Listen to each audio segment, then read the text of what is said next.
السلام علیکم ورحمۃ اللہ وبرکاتہ۔ بسم اللہ الرحمن الرحیم۔ ایک دفعہ ایک نصرانی بادشاہ نے چند سوالات لکھ کر حضرت عمر رضی اللہ تعالی عنہ کے پاس بھیجے۔ ان کے جوابات آسمانی کتابوں کی روح سے دینے کا مطالبہ کیا۔ سوالات بما جوابات درج ذیل ہیں۔ پہلا سوال: ایک ماں کی شکم سے دو بچے ایک دن ایک ہی وقت پیدا ہوئے، پھر دونوں کا انتقال بھی ایک ہی دن ہوا۔ ایک بھائی کی عمر 100 سال بڑی اور دوسرے کی 100 سال چھوٹی ہوئی، یہ کون تھے اور ایسا کس طرح ہوا؟ دوسرا سوال: وہ کون سی زمین ہے کہ جہاں ابتدائی پیدائش سے قیامت تک صرف ایک دفعہ سورج کی کرنیں لگیں، نہ پہلے کبھی لگی تھیں اور نہ آئندہ کبھی لگیں گی؟ تیسرا سوال: وہ کون سا قیدی ہے جس کی قید خانہ میں سانس لینے کی اجازت نہیں اور وہ بغیر سانس لیے زندہ رہتا ہے؟ چوتھا سوال: وہ کون سی قبر ہے جس کا مردہ بھی زندہ اور قبر بھی زندہ، اور قبر اپنے مدفون کو سیر کراتی پھرتی تھی؟ پھر وہ مردہ قبر سے باہر نکل کر کچھ عرصہ زندہ رہ کر وفات پایا گیا۔ حضرت عمر رضی اللہ تعالی عنہ نے حضرت عبداللہ بن عباس رضی اللہ تعالی عنہ کو بلایا اور فرمایا کہ ان سوالات کے جوابات لکھ دیں۔ حضرت عبداللہ رضی اللہ تعالی عنہ نے قلم برداشتہ جواب تحریر فرما دیا۔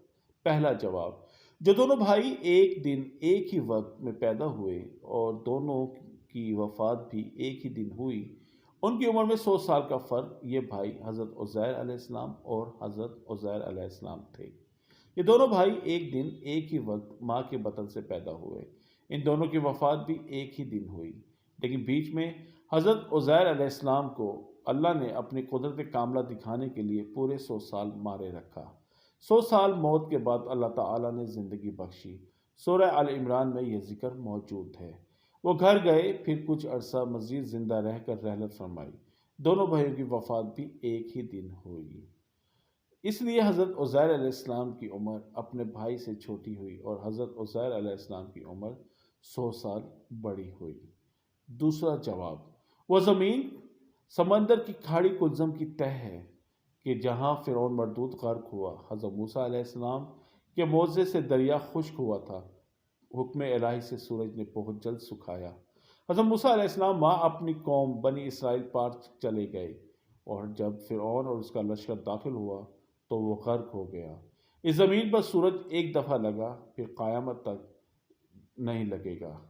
تیسرا جواب: جس قیدی کو قید خانے میں سانس لینے کی اجازت نہیں، وہ بغیر سانس لیے زندہ رہتا ہے، وہ بچہ ہے جو اپنی ماں کے شکم میں قید ہے۔ خداوند تعالیٰ نے اس کے سانس لینے کا ذکر نہیں کیا اور نہ ہی وہ سانس لیتا ہے۔ چوتھا جواب: وہ قبر جس کا مردہ بھی زندہ اور قبر بھی زندہ، وہ مردہ حضرت یونس علیہ السلام تھے، اور ان کی قبر مچھلی تھی جو ان کے پیٹ میں رکھے جگہ جگہ پھرتی تھی، یعنی سیر کراتی تھی۔ حضرت یونس علیہ السلام اللہ کے حکم سے مچھلی کے پیٹ سے باہر آ کر کچھ عرصہ تک حیات رہے، پھر وفات پا گئے۔ جزاکم اللہ خیرہ۔